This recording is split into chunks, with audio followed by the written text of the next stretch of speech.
और इसी के साथ सीएम धामी क्या कुछ कह रहे हैं बरेली से, सीधा आपको ले चलते हैं, सुनिए। उत्तराखंड की जनता ने हमारे संकल्प को आगे बढ़ाते हुए आदरणीय प्रधानमंत्री मोदी जी के नेतृत्व में एक मिथक तोड़ने का काम किया, एक परिपाटी बदलने का काम किया और पहली बार ये परिपाटी बदलकर फिर से हमको सरकार में आने का मौका प्रदान कर दिया, अपना आशीर्वाद प्रदान करके दोबारा से भारतीय जनता पार्टी की सरकार बना दी भाई। और इस ऐतिहासिक यूसीसी को साकार करने के लिए हमें अपना समर्थन दिया। मैं इस सम्मान को अपने राज्य की उस देवतुल्य जनता को समर्पित करता हूं जिन्होंने हमेशा हमारी सरकार पर अपना विश्वास बनाए रखा। भाइयों बहनों, समान नागरिक संहिता लागू करके देश में सभी के लिए एक समान व्यवस्था स्थापित करने का ये विचार कोई नया नहीं है। अभी मेरे से पहले बोलने वाले वक्ताओं ने बहुत विस्तार से कहिए या संक्षिप्त में कहिए, आप सबके सामने बातें रखी और हमारी पार्टी का, हमारी विचारधारा का जनसंघ के समय से ही यह एक प्रमुख मुद्दा रहा है। यहां तक कि संविधान निर्माताओं ने भी इसे संविधान के नीति निर्देशक तत्वों में सम्मिलित किया था। मुझे गर्व है कि हमने उत्तराखंड में सबसे पहले समान नागरिक संहिता लागू कर संविधान निर्माताओं को भी सच्ची श्रद्धांजलि अर्पित करते हुए अनुच्छेद 44 की भावना को साकार करने का काम किया है। भाइयों बहनों, आज हम आदरणीय प्रधानमंत्री श्री नरेंद्र मोदी जी के नेतृत्व में एक सशक्त भारत, एक सशक्त राष्ट्र की स्थापना को लेकर तेजी से आगे बढ़ रहे हैं। आदरणीय प्रधानमंत्री जी के नेतृत्व में देश में अनेक ऐतिहासिक निर्णय लिए गए हैं जिन्हें पहले की सरकारों ने केवल और केवल राजनीतिक लाभ हानि के गुणा भागों के चक्कर में हमेशा उनको टालती आई, उनसे बचती आई और जनहित के मुद्दों को दरकिनार करती आई। चाहे वो कश्मीर से धारा 370 का अंत करना हो, 3 तलाक जैसा, जिसके बारे में अभी हमारे मंत्री अरुण जी कह रहे थे, 3 तलाक जैसी कुप्रथा को समाप्त करना हो, नागरिक संशोधन कानून अर्थात सीए का कानून लागू करना हो, या हम सब के आराध्य देव भगवान श्री रामचंद्र जी का अयोध्या में भव्य और दिव्य मंदिर का निर्माण करना हो। भाइयों बहनों, ये सभी ऐतिहासिक निर्णय आदरणीय प्रधानमंत्री जी के दृढ़ संकल्प के कारण संभव हो पाए। आदरणीय प्रधानमंत्री जी के कार्यों से प्रेरणा लेते हुए हमने भी उत्तराखंड में समान नागरिक संहिता लागू करने का ऐतिहासिक कदम उठाया। हमने अनुभव किया कि समाज में कुछ समुदाय के लिए अलग अलग व्यक्तिगत कानूनों के कारण भेदभाव, असमानता और अन्याय की स्थिति है, जिसके बारे में कटारिया जी कह रहे थे, समरसता, ममता ये कोसों दूर हो रही थी। समान नागरिक संहिता का उद्देश्य इन्हीं भेदभावों को समाप्त कर राज्य के सभी नागरिकों के लिए एक समान व्यवस्था, एक समान कानून सुनिश्चित करना है। और यूसीसी के लागू होने से न केवल राज्य के सभी नागरिकों को समान अधिकार प्राप्त हुए हैं, बल्कि प्रदेश में महिला सशक्तिकरण के एक नए युग की भी शुरुआत हुई है। और मैं इसमें कहने में मुझे कोई संकोच नहीं है कि ये देश के अंदर जो हमारी 50% आबादी मातृशक्ति है, 50% आबादी का 100% का कानून कोई कानून है तो समान नागरिक संहिता का कानून है। यूसीसी के माध्यम से उत्तराखंड की मुस्लिम बहन बेटियों को अब बहुत सारी कुरीतियों का सामना नहीं करना पड़ेगा, हलाला का सामना नहीं करना पड़ेगा, इज्जत का सामना नहीं करना पड़ेगा, बहु विवाह, बाल विवाह और 3 तलाक जैसी कुरीतियों से उनको मुक्ति मिली है। इसके साथ ही यूसीसी लागू होने के उपरांत अब किसी भी महिला को उत्तराधिकार या संपत्ति के अधिकार में भी भेदभाव का सामना भी नहीं करना पड़ेगा। इतना ही नहीं, समान नागरिक संहिता से न्यायिक प्रक्रिया भी सरल होगी, आसान होगी और तेज होगी।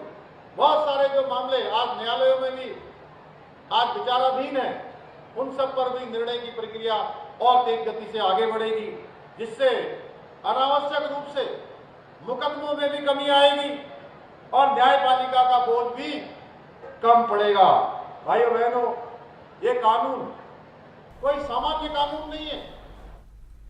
सीएम धामी को सुन रहे थे आप। अब रुक करेंगे खबरों की ओर। खबर बलौदाबाजार से है, जहां हिंदू नववर्ष के प्रथम दिवस पर नगर में हिंदू धर्मावली द्वारा भव्य रैली का आयोजन किया गया।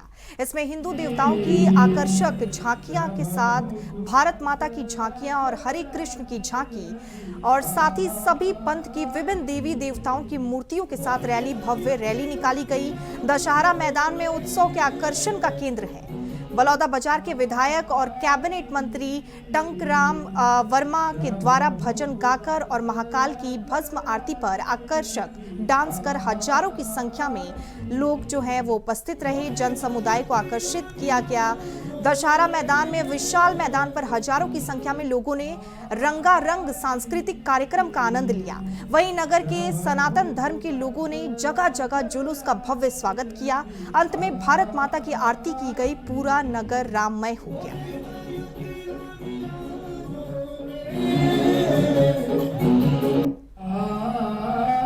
देखिए, आज नव वर्ष है हमारे हिंदू प्रतिपदा का। पूरे नगरवासियों को, क्षेत्रवासियों को बहुत बहुत बधाई देता हूँ। और हमारा बलौदाबाजार नगर लोक कला, संस्कृति, संस्कार और धर्म बहुत आगे है। और इस अवसर पर हमारे विद्यालयीन छात्र छात्राओं, क्षेत्रीय लोक कला संगीत और राजस्थान से अपनी बाबा कार्यक्रम हुआ। पूरे नगरवासियों में बड़ा खुशी का माहौल है। मैं सबको बधाई देता हूँ और भविष्य में हमारा नगर और सुंदर और अच्छा रहे और हम संस्कृति को और आगे बढ़ेंगे। मेरी शुभकामना। देखिए, हम कला से जुड़े हुए आदमी हैं। जहाँ कला की बात आती है तो ऐसे ही आगे बढ़े। और खबर पर ज्यादा जानकारी के साथ हमारे सहयोगी प्रदीप महेश्वरी हमारे साथ जुड़ चुके हैं। प्रदीप, हिंदू नौ धर्म के दिवस पर रैली का आयोजन किया गया है। इस रैली में क्या कुछ जो है वो किया गया है, लोगों में किस तरह का उत्साह देखा जा रहा है? तो हम बता दूं कि 9 हिंदू वर्ष का कल से शुभारंभ हुआ। नवरात्र का समय था और आपको बता दें कि जो हमारे जो विधायक और कैबिनेट मंत्री टंकराम वर्मा है वो धार्मिक विचारधारा के हैं। वो हमेशा जब जैसे कोई कार्यक्रम होता है हिंदू समाज का, सनातन धर्म का, तो वो बड़ी उत्साह से भाग लेते हैं। और दिन भर का कार्यक्रम वहाँ पर कार्यक्रम चला, जहाँ पर सस्ती मंदिर से एक भव्य सनातन धर्मों की बहुत बड़ी रैली निकली थी। अब 3 किलोमीटर लंबी रैली थी, जहाँ पर कई प्रकार के अखाड़ों का प्रदर्शन किया गया था। भारत माता की झांकी बनाई गई थी। इस्कॉन के द्वारा हरे कृष्ण मंदिर बनाया गया था। और इसके बाद जितनी भी हमारी जो छत्तीसगढ़ की जो संस्कृति है, हमारा मौली माता की झांकी निकाली गई थी। उस पर लगातार झांकी को प्रदर्शन भी किया गया था। संत बुद्ध बाबा का भी एक प्रदर्शन था। उस पर आप बता दें कि इसे यहाँ की जो संस्कृति और नया हिंदू नववर्ष बहुत ही हर्षोल्लास के साथ मनाया जाता है। इसी पर कल दिन भर यहाँ बलौदाबाजार में मुख्य प्रेम का कार्यक्रम करने के बाद रात भर यहाँ पर भक्ति संगीत का कार्यक्रम चला और उसके बाद यहाँ पर कार्यक्रम खुद बताया कि यहाँ पर भक्ति संगीत में बड़ी संख्या में यहाँ पर भाग लेता हूँ। और आपको बता दें कि जो टंकराम वर्मा जो हमारे कैबिनेट मंत्री है, वो उनके द्वारा पूरे फाउंडेशन है, उनके पिताजी के नाम से सोमचंद फाउंडेशन के नाम से रहते हैं, जहाँ पर हमेशा कोई न कोई भागवत कथा या राम कथा, अच्छे सांस्कृतिक कार्यक्रम, धार्मिक कार्यक्रम हमेशा करवाते हैं टंकराम वर्मा जी। प्रदीप, रैली में तमाम झांकियां निकाली गई। इन झांकियों में कौन सी झांकी जो है वो खास रही, क्या कुछ है, विस्तार से बताइए। जी, आपको बता दें कि यहाँ पर जो झांकी निकाली गई थी उसमें मेन झांकी थी हमारी भारत माता की थी। और जितनी भी हमारा ईश्वरी विश्वविद्यालय के द्वारा नौ दुर्गा की जो 9 प्रकार की देवी की जो झांकी बनाई गई थी। और सबसे कहाँ पर था कि जो हरियाणा से जो अघोरी आए थे, अघोरी की जो झांकी थी वो देखने लायक थी। जो आपको विजुअल जो दिख रहा है वो अघोरियों का दिख रहा है। इनका जो प्रदर्शन था यहाँ पर देख के लोग बहुत ही मस्त मुग्ध हो गया। उनकी अघोरी की जो पूजा होती है, महाकाल की जो पूजा की जो करते हैं और पूरे शरीर के अंदर पूरे भभूत जो चीता की जो भभूत को जाकर जो महाकाल के जो गाने पे जो लोग डांस करते हैं, नृत्य करते हैं, वो बहुत ही देखने लायक था। बहुत ही अच्छा कार्यक्रम था जो राजस्थान हरियाणा जी। प्रदीप, और इस रैली में कैबिनेट मंत्री भी शामिल हुए, उन्होंने किस तरह इस रैली का लुत्फ उठाया? वो शुरू से कैबिनेट मंत्री टंकराम वर्मा है इस कार्यक्रम का आयोजन कराते हैं, जहाँ पर सनातन धर्म से बात आती है। इसमें लगातार 10,000 से अधिक महिला पुरुष यहाँ पर सितंबर साड़ी पहने हुए थे और स्वयं जो टंकराम वर्मा है वो इस रैली में शामिल होकर उन लोग को उत्साहवर्धन कर रहे थे। और आप देख सकते हैं कि उन्होंने भी महाभारत का गीत गाया और उसके बाद छत्तीसगढ़ी के 2 गीत गाए वहाँ पर लोगों को। वहाँ पर राजभर कार्यक्रम में जो कार्यक्रम चल रहा था उसमें भी उन्होंने जो गीत गाकर लोगों का मन मिल गया। और जो नया वर्ष था और नए वर्ष का जो आगाज किया मंत्री जी ने, जो साल भर जो आज हम नए वर्ष की शुभारंभ करेंगे, नवरात्र है आज, और उसका आज अच्छे से हर्षोल्लास के साथ भजन और गाय को करेंगे तो निश्चित ही आने वाला जो हमारा साल भर है बहुत अच्छा चलेगा। इसलिए आज दिन भर सांस्कृतिक कार्यक्रम होते रहे। जी प्रदीप, तमाम जानकारी के लिए आपका बहुत धन्यवाद, हमारे साथ बने रहिए। बलौदाबाजार जिले के थाना कसडौल के पॉक्सो एक्ट के आरोपी प्रमोद वर्मा को गिरफ्तार किया गया है। बता दें 2019 से ये आरोपी फरार था। आरोपी का अस्थायी वारंट जारी किया गया था। फरार आरोपी को 6 साल बाद लगातार पत्ता तलाश कर अथक लगन से गिरफ्तार किया गया है। माननीय न्यायालय प्रस्तुत किया गया है, जहां न्यायिक हिरासत पर जेल भेज दिया गया है। हमारे सहयोगी लगातार हमारे साथ बने हुए हैं। प्रदीप, क्या कुछ तमाम जानकारी है? दुष्कर्म के मामले में आरोपी जो है वो 6 साल से फरार था, अब उसकी गिरफ्तारी हुई है। ये गिरफ्तारी कैसे हुई? 6 साल तक पुलिस क्या कर रही थी? इस पूरे खबर को विस्तार से बताइए, पूरा मामला। ठीक है, बता दें कि बलौदाबाजार कसडौल से गाँव टावर का मामला था, जहाँ पर ये 2019 में आरोपी बलात्कार करके फरार हो गया था और लगातार इसको ये पूरे भारत में छुप के घूम रहा था।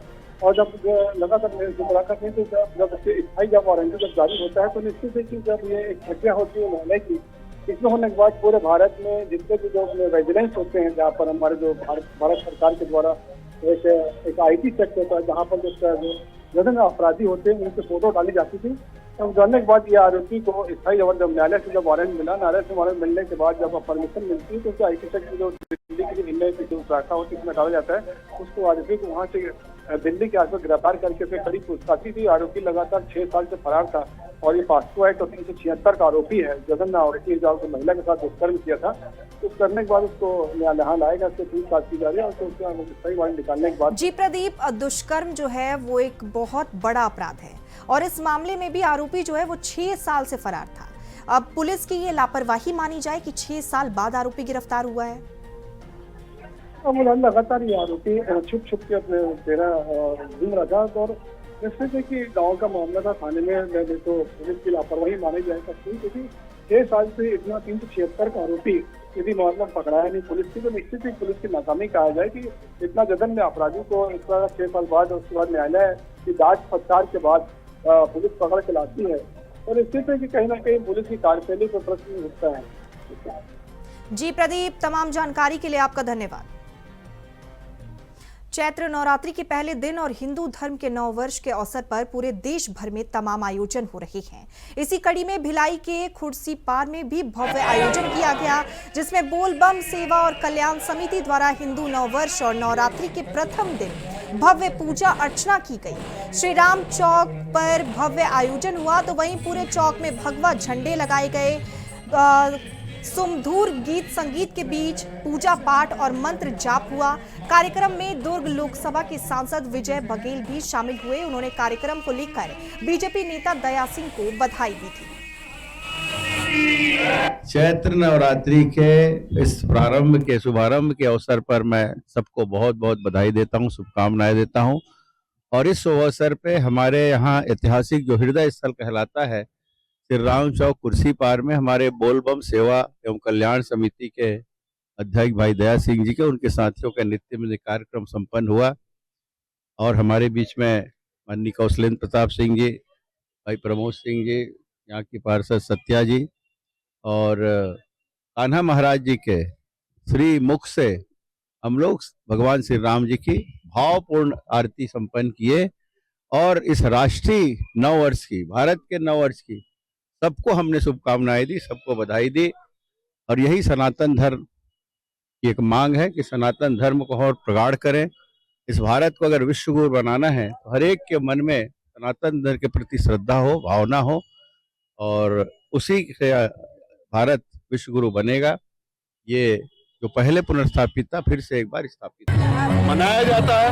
और चूंकि राष्ट्रीय हिंदू नववर्ष है, पूरा देश राष्ट्रीय जो है पूरे हिंदुत्व का एक बड़ा ये है, भगवान राम जी की महाआरती की गई, भगवान राम जी को भोग लगाया गया, लोगों के अंदर बढ़ रहा है। आप देखेंगे हजारों तादाद में 5 से 10 हजार लोगों के लिए हलवा बनाया गया, लोगों में वितरण होगा। लोग बढ़िया आनंद पूर्वक यहाँ भगवान राम के, भगवान भोलेनाथ के, माता रानी के पूरे संगीतों का, भजन संध्या का आनंद लेंगे और हर्षोल्लास के साथ मना रहे हैं। और निरंतर ये कार्य भगवान भोलेनाथ की कृपा से बोल समिति द्वारा निरंतर किया जा रहा है और आगे होता रहे।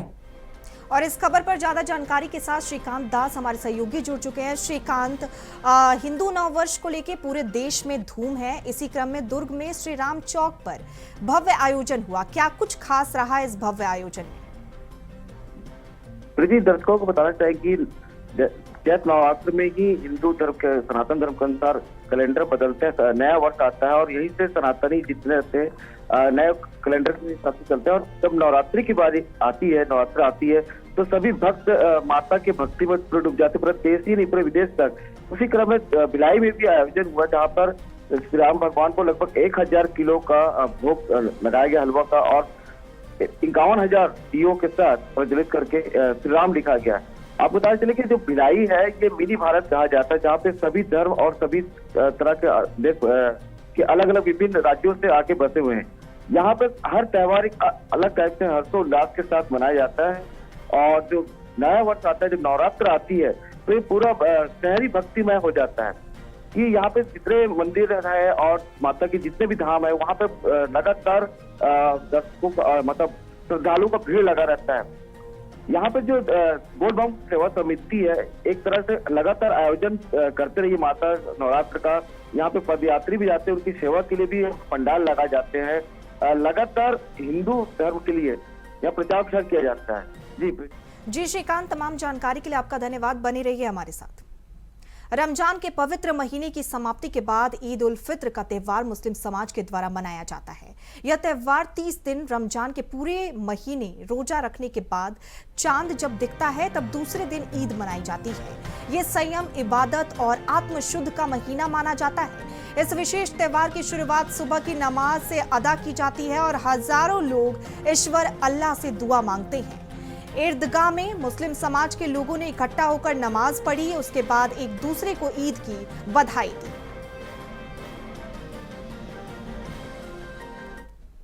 के साथ 30 रोजों के बाद 29 रोजों के बाद आज ईद उल फित्र मनाया जा रहा है।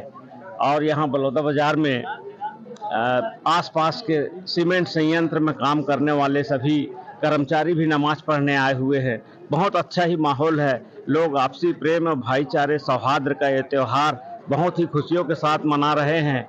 समाज के मुतवल्ली अशरफ चौहान साहब ने यहाँ पे बहुत ही अच्छा इंतज़ाम किया हुआ है।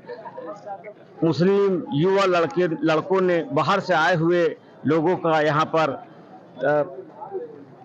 पर खाने पीने का इंतज़ाम किया हुआ है। मीठी सेवाइयों का इंतज़ाम किया हुआ है। बलौदा बाजार नगर वासी भी आए हुए हैं, कुछ गणमान्य नागरिक भी आए हैं ईद मिलने के लिए।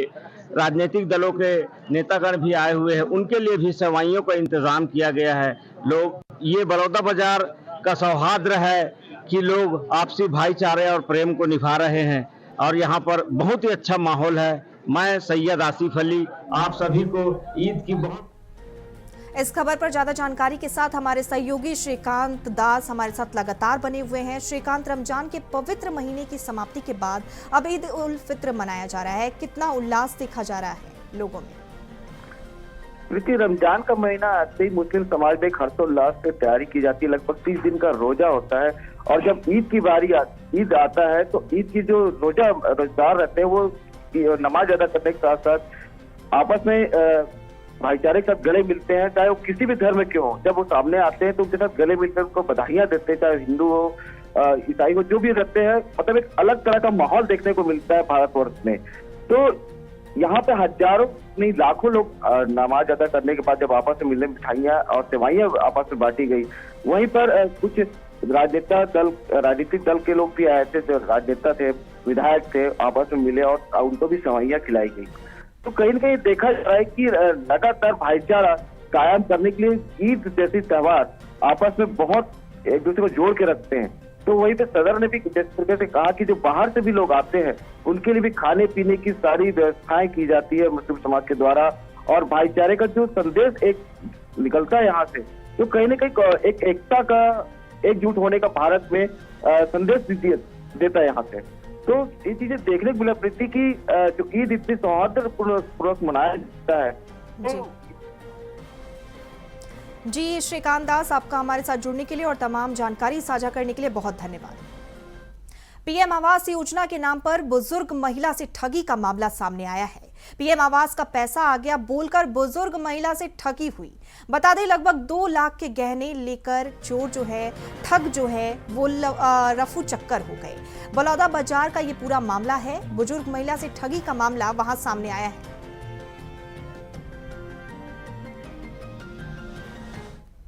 खबर दुर्ग से है, जहां चिटफंड कंपनी संचय इंफ्रा प्रोजेक्ट लिमिटेड के डायरेक्टरों द्वारा जिले के 18 निवेशकों से अधिक ब्याज का लॉन्च देकर राशि जमा कराकर लगभग 25 लाख से अधिक राशि धोखाधड़ी किया गया था। बता दें प्रकरण में पूर्व में डायरेक्टर प्रवीण मोहंती और अरविंद मिश्रा को भुवनेश्वर उड़ीसा से गिरफ्तार किया गया था। बता दें 4 आरोपी फरार थे, जिनकी गिरफ्तारी के लिए विशेष रूप से टीम गठित कर भुवनेश्वर उड़ीसा रवाना किया गया था।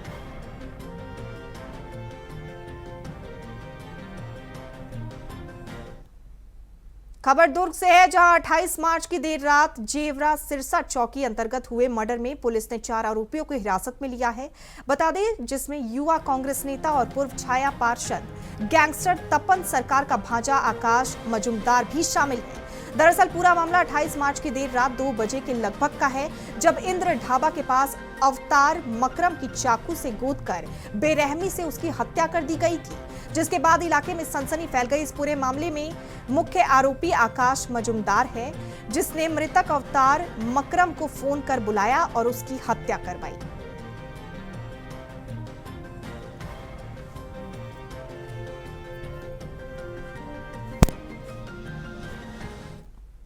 और इसी के साथ इस बुलेटिन में फिलहाल इतना ही। देखते रहिए इंडिया वॉइस। नमस्कार।